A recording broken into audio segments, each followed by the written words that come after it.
Алдымызда бөрісырғақ амалы келе жатыр. Қаңтардың 18-нен 19-на қараған түні су алыңыздар. Өзеннен алыңыздар, өзеннің ағысынан, краннан алыңыздар. Ыдысқа толтырып, ол су зәм-зәм суындай, ең таза, ең тәтті ем сулардың бірі. Неше жыл тұрса да, ол бұзылмайды. Тәнге дәру. Бөрісырғақ бұл ертеден келе жатқан қазақ амалдарының бірі. Бөрісырғақ жалпы 18 мен 28 қаңтар аралығында болады. Яғни көк бөрінің жерік айы деп атайды. Күн суытады, қатпар-қатпар қайыр түйіршіктері сырғанап күшейеді. Бұл тәңірдің көк құртының көк бөріге жасалған сыйы деп атайды.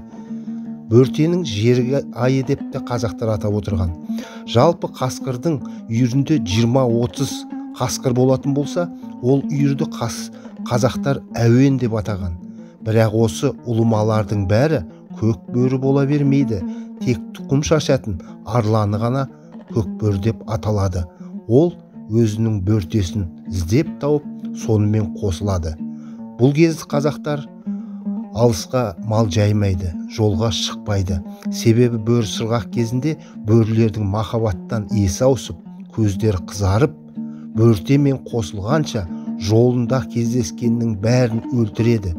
Оның етін де жемейді, қанын да ішпейді. Бөрісырғақты ұмытқан қазақ бөрлігін ұмытады дейді қазақтар. Сол себептен мына крещенский морозы деген бар. Кезінде қазақтардан осы бөрісырғақты біліп, мына орыстардың өздеріне крещенский морозы деп осы күні суық суға түседі. Өздердің крестить етілдік, тазардық деген сияқты ойда мағынада болады. Құрметті бауырлар, ондай амал жасаушы болмаңдар. Өйткені мұсылмандықтан шығып, христиан дініне енгендер боласыздар.